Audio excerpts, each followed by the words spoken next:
look at the tape. Look at it. It's quiet. It's almost imperceptible. Ethereum edged up 0.14%, 27th percentile. Bitcoin edged up 0.13%, 31st percentile. That is it. That is the sum total of financial reality today. A whisper. A breath held and then released without a sound. And yet, look at what he is screaming into the void to fill that silence. He is drowning in endorsements, 4 of them. Just 4 separate threads, each one a monument to repetition. He is touting State Representative Kim Kendall as a strong champion and a highly respected air traffic controller. He says she has his complete and total endorsement for re-election. And that's HE will never let you down. The capitalization is the only thing working harder than she apparently is. Then he pivots to J.J. Grow, a successful entrepreneur, civic leader. He says Grow has his complete and total endorsement for re-election because he will never let you down. It is the same sentence, the same promise, the same absolute, unearned guarantee of infallibility. And then John Albert, tremendous job, highly respected state representative. He will never let you down. And Bill Connerly, America First Patriot, some figure generation Floridian. He will never let you down. 4 different men, 4 different women, 4 identical scripts. Protect Florida values, grow our economy, cut taxes and regulations, promote made in the United States, stop migrant crime, strengthen our military veterans, advance election integrity, defend our always under siege Second Amendment. It is a laundry list of slogans stitched together with the thread of absolute, unproven trust. He is telling you that these people are pillars of stability in a chaotic world, and that their survival depends on your blind faith in his endorsement. It is political theater at its most repetitive, most hollow. But he knows the endorsements aren't enough. He needs the imagery. He needs you to see him not just as a politician, but as a monarch. And what does he post? He posts an image of 2 men mounted on horses against a landscape with a setting sun and distant hills. On the left, a man in a blue coat with gold buttons riding a white horse. On the right, a man in a dark suit, red tie, holding reins atop a black horse. A classical style building resembling the White House looms in the background. It is Napoleon on a hill. It is Alexander crossing a threshold. It is him casting himself as the conqueror, the leader, the man who rides into history while everyone else waits for instructions. And then he doubles down with another image, a person wearing a dark baseball cap with Trump 2028 printed in white and a jacket over a collared shirt. At the bottom, the phrase "woo" are going to win. It is not a question. It is not a hope. It is a decree. He is telling you that the future has already been decided, and he is the only one who knows the ending. He even goes back to the past to justify the present. He posts an image of 2 men seated at a table with maps. One wears an 18th century black coat, white wig, and white ruffled collar, resembling Benjamin Franklin, while he is there in a dark suit, blue tie, holding quill pens. Wood paneling, books, a globe. He is aligning himself with the founding fathers.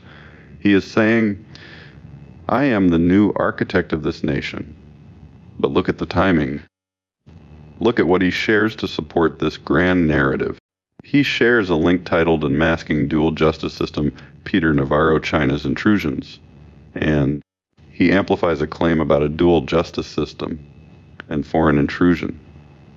He shares another headline, Sat Jim Jordan blasts F by round river operation protect Joe Biden.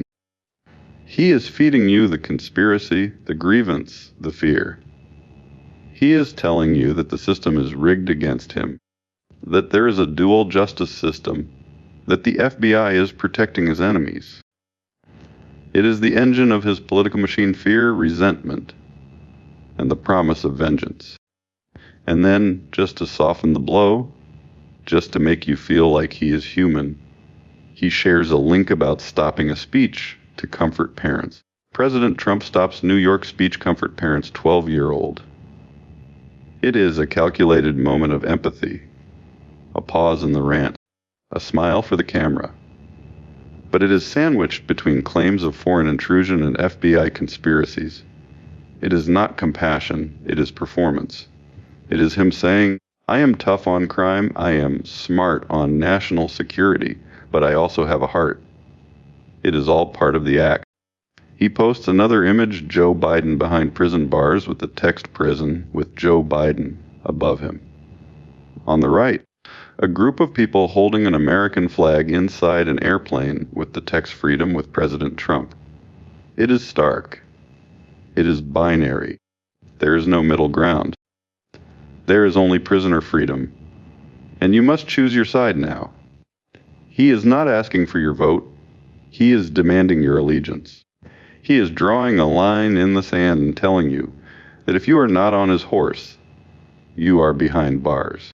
And then, because he cannot resist one more jab at the current order, he posts an image of a large banner reading vandalism again. Below it, a stone structure near a fountain displays red spray-painted text. He is twisting the narrative again. He is taking a moment of civic discord and turning it into proof of his own superiority. He is saying, look how bad it is out there. Look how much you need me to fix it. It is a masterclass in manufactured crisis. He posts an image of himself walking on an airfield tarmac in front of a large aircraft with partially visible text reading United States on its fuselage. A woman carrying a bag and another person in business attire are also present near the aircraft, which features a propeller with red and white striped blades. He is the commander. He is the leader. He is the one who rides into the sunset while the rest of the world burns. And through all of this, through the horseback riding, the prison bars, the endorsements, the conspiracies, the empathy plays, the tape remains dead. Ethereum edged up 0.14%, 27th percentile. Bitcoin edged up 0.13% to 31st percentile.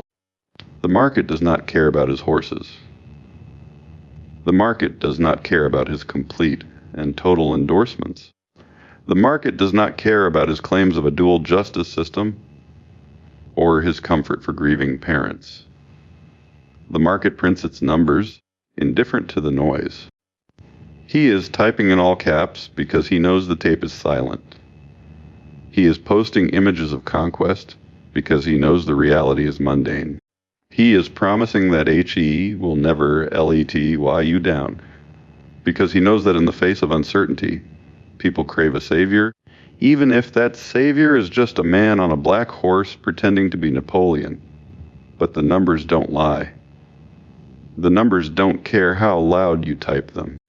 Quiet days are exactly when you should get suspicious. Hype is a rendering error. The tape has no soaring and no crashing, only prints. He wants you to believe that his words move markets. He wants you to believe that his horseback rides are historical events. But look at the timing. Look at the disconnect. He is shouting into a hurricane, and the hurricane does not even notice him. The tape is flat. The tape is calm, and he is frantic. That is the truth. Not the endorsements, not the horses, not the prison bars. The truth is in the silence of the numbers, while the noise gets louder. That's the show. We're on Spotify and YouTube. If this earned it, like, subscribe, tell a friend.